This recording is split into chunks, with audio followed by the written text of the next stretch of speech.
I used to think staying quiet made me the bigger person. When they laughed at me across the dinner table, I smiled politely. When they called me sensitive, I nodded like maybe they were right. It was easier to absorb the joke than to challenge the story they were telling about me. But something shifted the night they pushed a little too far. The laughter lingered longer than usual. The room felt smaller than it should have. And for the first time, instead of shrinking, I reached into my purse. Not to argue, not to cry, but to remind them exactly who they were talking to. When I first moved back into my parents' house, I told myself it was temporary. Just a few months, I said, until I found my footing again. Life had shifted quietly under my feet that year, and I needed somewhere steady. They offered the spare bedroom without hesitation, at least on the surface. I thanked them more times than I probably needed to. At first, I tried to make myself small. I kept my suitcase tucked neatly in the closet, half unpacked on purpose. I didn't hang pictures on the walls or rearrange the furniture. I told myself it was respectful not to leave fingerprints on their space. But somewhere deep down, I knew I was afraid to look permanent. Every morning, I woke before they did. I made coffee, wiped the counters, folded the newspaper just right. I kept my voice soft and my footsteps lighter than necessary. It felt like I was staying in someone else's vacation rental. Careful not to scratch the floors or misplace a spoon. Little things began to settle into my chest like stones. My mail would be stacked neatly on the hallway table, already opened. "If it's in this house, it's our business," my mother once said calmly. I nodded like that made sense, even though it didn't. My bedroom was still called the spare when relatives visited. Once, I bought new curtains for the kitchen without thinking much of it.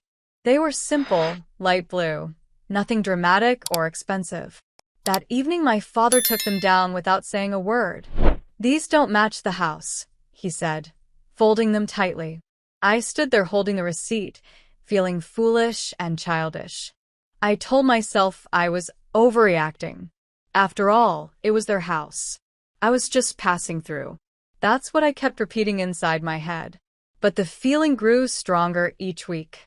The way they'd pause conversations when I entered the room. The way my opinions were brushed aside during family dinners. The way I was introduced as back home for now, like a temporary inconvenience. I began to notice how often I apologized. For using the washing machine at the wrong time. For taking up space in the refrigerator. For sitting in the good chair without realizing it had an invisible owner. It wasn't loud or explosive. There were no screaming matches or slammed doors. Just a steady, quiet reminder that I did not quite belong. And that was the part that unsettled me most. Because I wasn't just living in their house. I was slowly disappearing inside it. The first time it happened, I almost missed it. It was a Sunday afternoon, bright and deceptively peaceful. My Aunt Carol had stopped by after church with a peach pie. The house smelled like cinnamon and coffee and something familiar. For a moment, it felt almost warm again.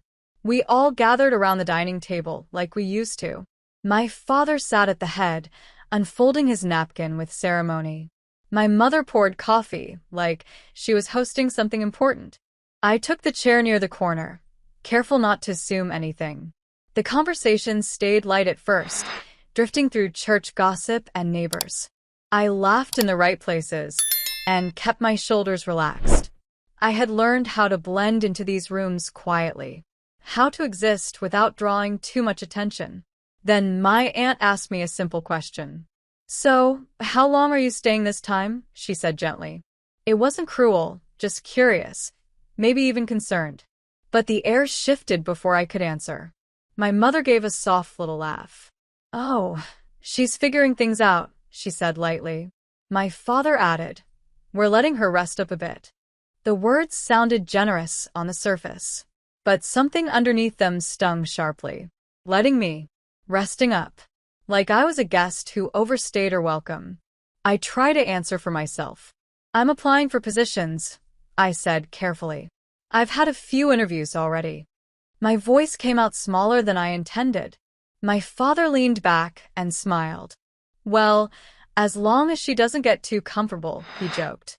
The table erupted in polite laughter. Even my aunt smiled uncertainly.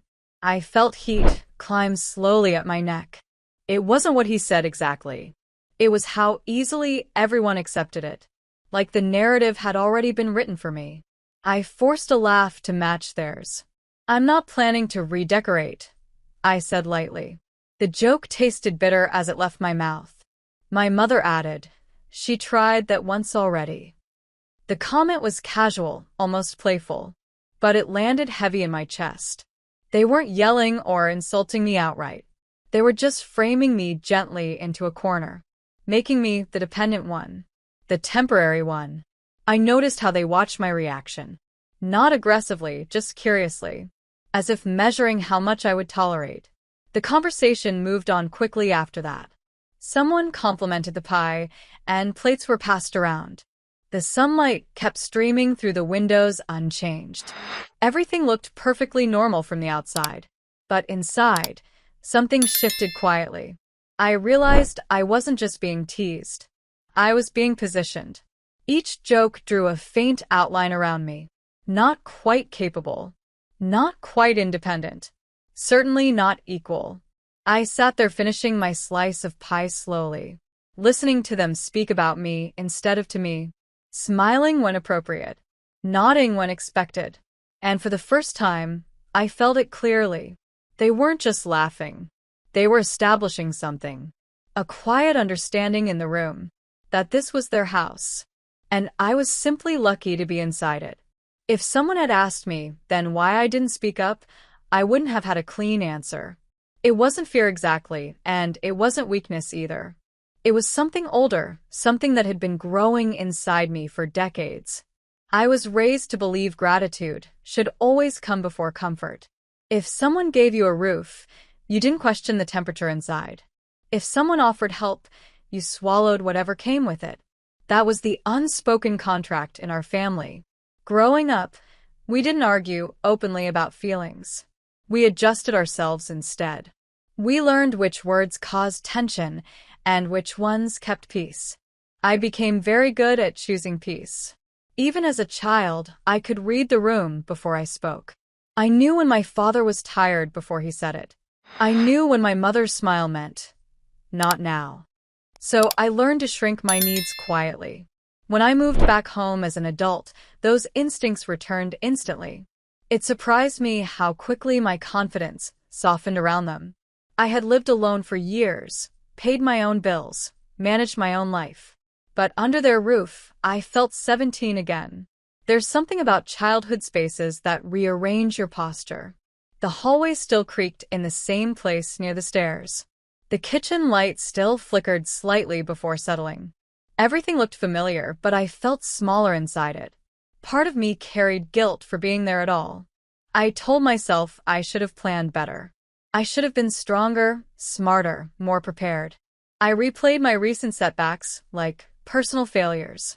So when they made jokes about me resting up or getting comfortable, a quiet voice inside agreed with them. Maybe I was too comfortable. Maybe I had failed in ways I didn't want to admit. That agreement is what kept me silent. Not their authority, not their tone. It was my own self-doubt sitting beside them at the table. I didn't want to seem ungrateful. I didn't want to appear dramatic. I especially didn't want to confirm their image of me as fragile. So I kept my head down. I folded laundry without being asked. I cleaned counters that were already clean. I volunteered to run errands before anyone suggested it. I told myself I was earning my place, proving I wasn't a burden, showing them I respected their generosity. But slowly, I began to notice something unsettling. No amount of helpfulness shifted their tone. No amount of gratitude changed the way they introduced me. I could be efficient, quiet, responsible, and polite. Yet I was still described as back home for now. Still framed as someone recovering instead of rebuilding. One night, I stood in the hallway outside my room. I heard my mother speaking softly to my father in the kitchen. "She just needs time," she said gently. "He's right," my father replied. "She's never been very practical." They weren't shouting. They weren't cruel. They sounded almost concerned. And that was the part that stung the most. They truly believed that version of me. The fragile one. The impractical one. I realized then that keeping my head down wasn't protecting me. It was reinforcing the story they already held. But even with that realization, I didn't speak up yet. Because changing that story meant risking something bigger. It meant stepping out of the quiet role I had always played. And I wasn't sure I was ready for that. The moment itself was so ordinary that it almost felt foolish to remember. It wasn't a holiday or a family emergency. Just another weekday evening with the television humming in the background. My parents liked to watch the news at 6 sharp. It was a ritual that had not changed in 30 years. My father claimed the large armchair near the lamp. My mother settled into the sofa with a folded blanket across her lap. There was one other comfortable chair in the room. It had always been there, angled slightly toward the window. I used to sit there as a teenager, reading quietly after dinner. That evening, I walked into the living room carrying my tea. My legs were tired from running errands most of the afternoon. Without thinking too much, I lowered myself into that familiar chair. The cushions sank softly beneath me. For a second, I felt almost at ease. Like I was allowed to exist in the room without calculating my posture. My father glanced over the top of his glasses. "That one's not yours," he said evenly. I looked up, confused. "I'm just sitting," I replied gently. My mother sighed as if I had missed something obvious. "That's your father's backup chair," she explained. "He likes to switch when his back hurts." There was still space on the sofa, technically, but it meant squeezing in, balancing awkwardly at the edge. It meant adjusting myself to fit into whatever space remained. "I'll move if he needs it," I said calmly. My voice sounded reasonable even to me. My father shook his head slowly. "It's just a chair," he said with a faint smile. "You can stand for a while." The words hung in the air longer than they should have. It wasn't shouted or angry. It was almost playful, almost light. But something in my chest tightened sharply. "Stand." I was 53 years old, not a child waiting for permission. Yet in that moment I felt 12 again. My mother gave a small laugh. "Don't be dramatic," she added gently. "It's not a big deal." That phrase echoed louder than anything else. Not a big deal. I set my cup down carefully on the side table. I stood up without arguing. I told myself it wasn't worth tension over furniture. But as I stepped aside and leaned against the wall, I became aware of something deeper than the chair itself. It wasn't about comfort. It wasn't about back support or seating arrangements. It was about hierarchy. They were seated. I was standing. They were settled. I was temporary. I watched the news headlines scroll across the screen. The room felt smaller somehow, despite its familiar walls. My father eventually shifted in his chair, stretching his legs. He never used the other seat. I remained standing longer than necessary. Not because there was nowhere to sit, but because sitting again would have felt like claiming something. And I was starting to understand that this was the point. It wasn't a chair. It was a reminder. In this house, comfort had an owner. And it wasn't me. The strange thing was, I wasn't idle in that house. If anything, I was constantly moving. From the outside, it probably looked like I had settled into a rhythm. But inside, I was working quietly to justify my presence. I woke up early most mornings before the sun fully rose. I started the coffee, wiped the counters, emptied the dishwasher. I folded laundry that wasn't always mine. I vacuumed rooms that no one had asked me to clean. I told myself it was gratitude in action. If I couldn't contribute financially in the same way, I would contribute through effort and order. When my mother mentioned her knees hurting, I began doing the grocery shopping without being asked. I clipped coupons, compared prices, stretched every dollar carefully. I thought maybe that would shift something between us. When my father complained about the yard, I called a landscaping service and negotiated a better rate. I organized old paperwork into neat labeled folders. I scheduled appointments they had been putting off for months. I was not resting. I was not drifting. I was building invisible scaffolding around their daily lives. Yet none of it seemed to count. At dinner, if I suggested a different recipe, it was treated like I was experimenting unnecessarily. If I rearranged pantry shelves for convenience, they were quietly restored to their original order the next day. It was subtle, never loud. Just a gentle erasing of my contribution. Once, I spent an entire afternoon cleaning the garage. I sorted decades of tools and dusty boxes carefully. I labeled containers so my father could find things easily. That evening, he walked through and paused. He said, looking around slowly. I guess you needed something to keep you busy. Not thank you. Not that helps. Just busy. The word landed heavier than I expected, as if my effort was simply a way to occupy my idle time. Another afternoon, I overheard my parents in the kitchen. Their voices were low, almost confidential.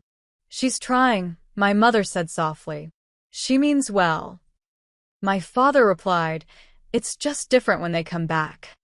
They didn't know I was standing in the hallway. They weren't angry or cruel. They sounded practical, almost resigned. Come back. As if I had failed forward into their space. That night, I lay awake staring at the ceiling. I counted the things I had done that week. Groceries, laundry, appointments, yard calls, paperwork. It wasn't about validation exactly. It was about acknowledgement. I wasn't just occupying a room. I was holding pieces of that house together. But no matter how much I contributed, the narrative stayed unchanged. I was still described as staying with us. Still framed as someone regaining balance. Still introduced as temporary. And that was when a quiet realization began forming. It didn't matter how much work I did, because the story they were telling about me had already been decided. It wasn't one dramatic discovery that changed everything. It was a collection of small details that refused to settle quietly. Little inconsistencies that began to tug at my thoughts.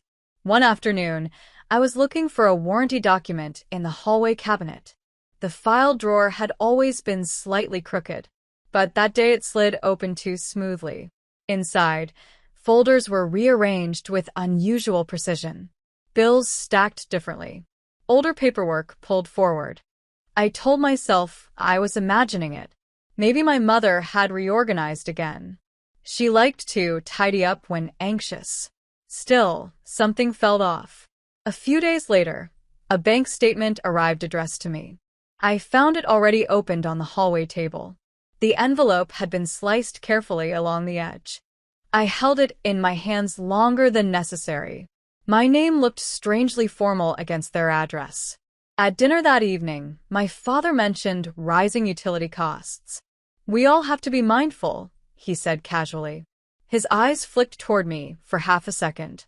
I had been paying a portion quietly every month, transferring money without discussion, assuming it was understood. But now I wasn't sure what was understood at all. A week later, I overheard another conversation. My parents were discussing the lease in low voices. I paused in the hallway without meaning to listen. If she doesn't like it, she can leave, my father said firmly. The sentence froze me in place. Lease. The word didn't fit what I believed about the house. This wasn't an apartment or a rental property. This was the home they had owned for decades. Or at least, that's what I had always thought. Later that night, when they had gone to bed, I walked quietly to the hallway cabinet again. My hands felt steadier than I expected. I pulled open the drawer slowly. The folders were labeled neatly in my mother's handwriting. Insurance, taxes, mortgage. I slid the folder out and sat at the dining table. The house was silent except for the refrigerator humming softly. Inside were recent statements, not old paperwork from years ago. Current documents with active dates. My eyes moved carefully across the page. Loan adjustments. Refinancing notes. Names listed under responsibility. And there it was. My name. Not as a guest. not as someone staying for now, but legally connected to the property. I read the line 3 times before it settled fully. My credit had been attached during a refinancing 2 years earlier. I remembered signing something quickly during a stressful period. I had trusted their explanation at the time. It's just paperwork, my mother had said back then. Now the pieces began to align quietly. The open mail, the careful reorganizing, the subtle tension around finances. This wasn't about generosity. It wasn't even about control in the loud sense. It was about leverage. If I was legally tied to that mortgage, then I wasn't simply a daughter returning home. I was an asset in a financial arrangement. I sat there in the dim kitchen light for a long time. The house felt different around me suddenly. He had said, if she doesn't like it, she can leave. But leaving wouldn't be that simple. Not when my name was already written into the walls. After I saw my name on those documents, sleep stopped coming easily. I lay awake most nights listening to the house breathe around me. The heater clicking on, the pipes shifting behind the walls. Every sound felt like a reminder that something had been decided without me. What unsettled me most was not the paperwork itself. It was how familiar the feeling was. I had felt this before. Years earlier, when my grandmother passed, there had been another conversation about paperwork. We were told everything would be handled fairly and simply. No need for questions, no need for lawyers, just trust. I remember signing something then, too, without fully reading it. Later, I learned portions of that inheritance had shifted quietly. Nothing dramatic enough to challenge in court. Just subtle adjustments that favored someone else's future over mine. When I had asked about it gently, my father told me I was misunderstanding the details. My mother said it wasn't worth creating tension over money. And I let it go, because peace always seemed more valuable than proof. Sitting at the kitchen table now, mortgage papers spread before me. I felt that same old heat rising in my chest. Not anger at first, just recognition. I had trusted them. Not blindly, but willingly. I believed family operated on fairness without needing enforcement. And maybe that belief made me easier to manage. The more I thought about the refinancing timeline, the clearer the pattern became. 2 years ago, I had gone through a difficult stretch. Job instability, medical bills, uncertainty about where I would land next. That was when they approached me. It's just a signature, my mother had said softly. It will help secure a better rate. You're helping the family, my father added calmly. I remember feeling useful that day. Included in something responsible and adult. Like I was contributing to stability rather than borrowing it. Now I wondered if that inclusion had been carefully framed. The documents in front of me showed responsibility, without authority. My name attached to debt, but not to ownership in equal measure. I wasn't a co-owner with full voice. I was collateral with sentimental access. The realization didn't explode inside me. It settled slowly, like cold water spreading outward. I thought back to every joke at the dinner table, every reference to me, resting, or figuring things out, every subtle suggestion that I was fortunate to be there. If I was legally bound to that house, then the narrative they were maintaining wasn't just emotional. It was strategic. I began to see how silence had served more than peace. It had preserved an arrangement I barely understood. For years, I had assumed my shrinking was temporary, just a phase while I rebuilt myself. But now I wondered if I had been shrinking much longer than that. The past wasn't loud or dramatic. It was composed of small concessions, small signatures, small swallowed questions. And those small things had teeth. They shaped where I stood in that house. They shaped who held comfort and who borrowed it. As I closed the folder gently and returned it to the drawer, I understood something I hadn't before. This wasn't about one chair or one comment. It was about a pattern I had quietly accepted. And patterns only continue when someone agrees to play their part. For 3 days after that night, I pretended nothing had changed. I moved through the house the same way I always did. Coffee at 6. dishes before 8, laundry folded by noon. But the knowledge followed me from room to room. It lingered in the corners like a draft I couldn't seal. Every time my father mentioned bills, I heard something underneath it. Every time my mother sighed about expenses, I felt the weight differently. I was no longer just a daughter staying temporarily. I was financially entangled in a structure I hadn't examined closely enough. On the fourth evening, I waited until they were asleep. The house settled into its usual nighttime quiet. The television off. The hallway lights dimmed. I walked to the cabinet again, slower this time. Not sneaking. Not hiding. Just deliberate. I carried the mortgage folder back to the dining table. The wood felt cool under my palms as I sat down. This time I didn't skim. I read, line by line, paragraph by paragraph. The refinancing agreement had restructured the loan significantly. Lower interest, extended term, adjusted monthly payments. It looked responsible at first glance. Practical. Even thoughtful. But the ownership percentages were not equal. My name appeared under obligation. Their names appeared under primary control. There were clauses about default, shared liability, and credit impact. Language that assumed cooperation without dispute. Language that assumed harmony. I leaned back in my chair slowly. The room felt different now. Less sentimental. More transactional. I remembered that day 2 years ago clearly. We had been sitting at this same table. My mother had brewed coffee and placed cookies on a small plate. "It's just paperwork," she had repeated softly. "It protects all of us." I had trusted that phrase. Protects all of us. Now I understood something quietly unsettling. Protection without transparency is leverage. If I chose to leave abruptly, my credit would suffer alongside theirs. If I challenged them publicly, the financial consequences would follow me too.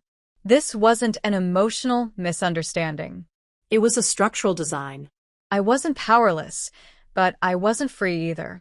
I felt a wave of embarrassment rise in my chest, not because I had been tricked, but because I hadn't asked enough questions.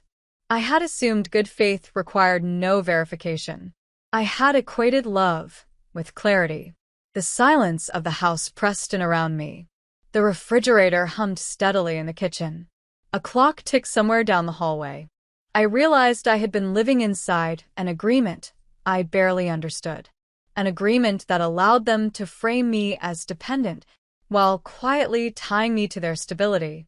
I closed the folder carefully and placed it back where it belonged. My hands were steady now. The fear I expected never came.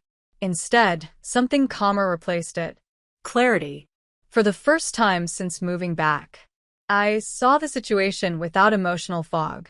This wasn't about gratitude. It wasn't about pride. It was about balance. And balance only returns when someone decides to stand evenly. I turned off the kitchen light and walked back to my room slowly.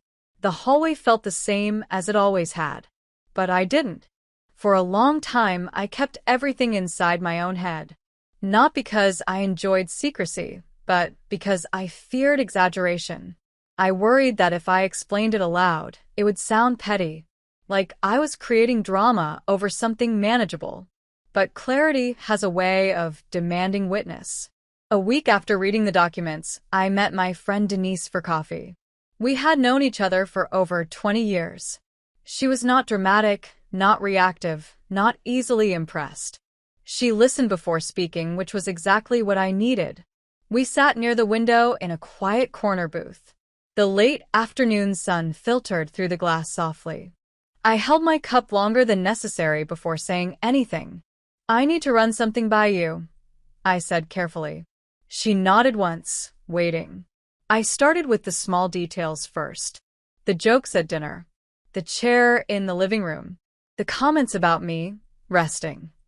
Denise didn't interrupt. She didn't jump to conclusions. She just watched my face as I spoke. Then I mentioned the refinancing. The signature from 2 years ago. My name attached to obligation, but not equal authority. When I finished, the space between us felt still. Not tense. Just thoughtful. She leaned back slightly and folded her hands together. Did they explain the full terms to you at the time? She asked calmly. I don't think I asked, I admitted quietly. She nodded again, not judgmental, just steady. Okay, she said. So, let's separate two things. Her tone was practical, almost grounding. There's the emotional pattern, she continued, and then there's the legal structure. I felt my shoulders shift slightly at that distinction. You're not crazy for feeling small in that house, she said gently. And you're not irresponsible for trusting your parents. Something in my chest loosened at those words. But, she added softly, you are allowed to ask questions now. Allowed. It was such a simple word, yet it felt revolutionary. I realized I had been waiting for permission to examine my own situation, as if clarity required approval from the very people involved. Denise leaned forward slightly. If your name is legally tied to that mortgage, she said evenly, then you have rights, not just responsibilities. The sentence landed differently than anything I had told myself. Rights. I had been thinking in terms of gratitude and loyalty. She was thinking in terms of structure and balance. You don't have to accuse anyone, she continued, but you do need to understand what position you're actually in. For the first time since discovering the documents, I felt something other than quiet dread. I felt steadiness. Not anger, not revenge, just steadiness. When we stood up to leave, Denise touched my arm gently. You're not a guest in a contract, she said. You're a participant. Driving home, her words echoed softly in my mind. Participant. That meant I wasn't powerless. It meant I wasn't simply drifting inside their decisions. For the first time, I wasn't thinking about defending myself emotionally. I was thinking about understanding my position clearly. And clarity, I was beginning to realize, is a very different kind of strength.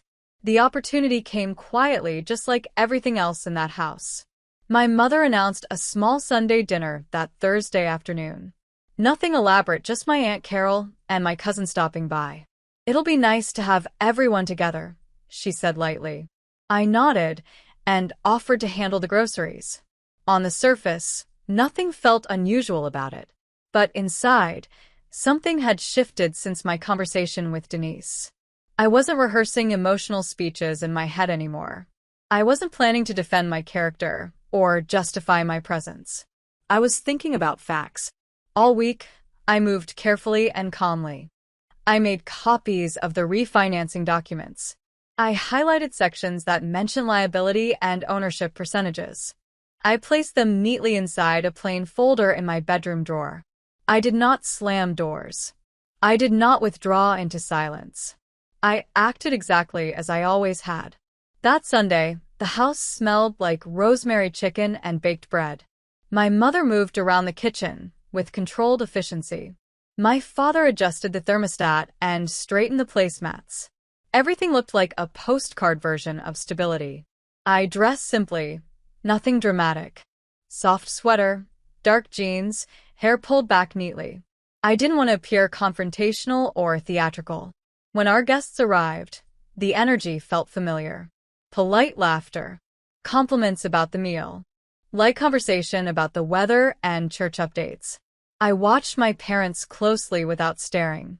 They moved through the room confidently, comfortably, hosts in full command of their environment. At dinner, the seating arrangement unfolded predictably. My father at the head, my mother to his right. I took the seat across from them quietly. The conversation drifted through safe topics at first. Local news, rising grocery prices, someone's recent vacation. Then my aunt turned to me again. So, how are things going for you lately? She asked kindly. There it was, the familiar opening. Before I could answer, my father smiled. She's still figuring out her next move, he said casually. We're giving her time.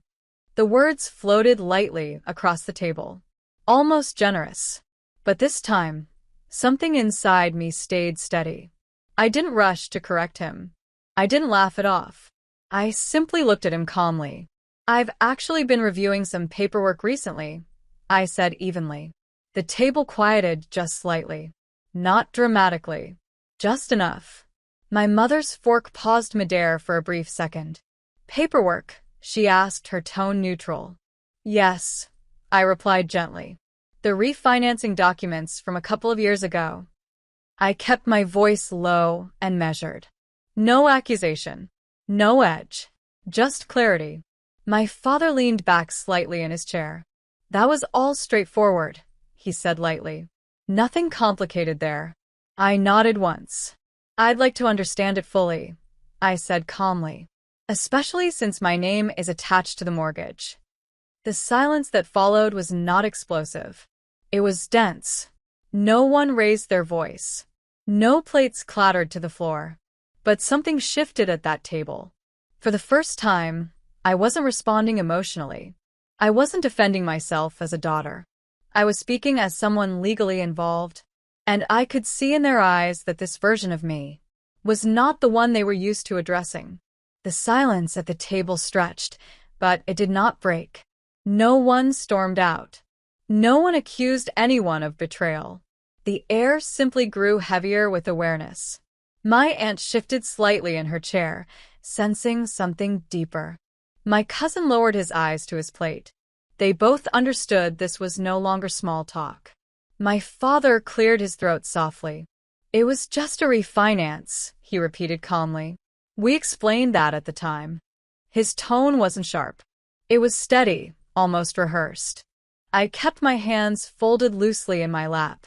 I remember signing, I said gently. I don't remember reviewing the ownership structure. My mother set her fork down carefully. It was complicated paperwork, she replied evenly. We handled the details so you wouldn't feel overwhelmed. There it was again.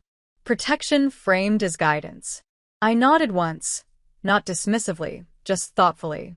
I appreciate that you wanted to simplify it, I said quietly. But my name carries liability. My father's jaw tightened slightly. We would never put you in harm's way, he said firmly.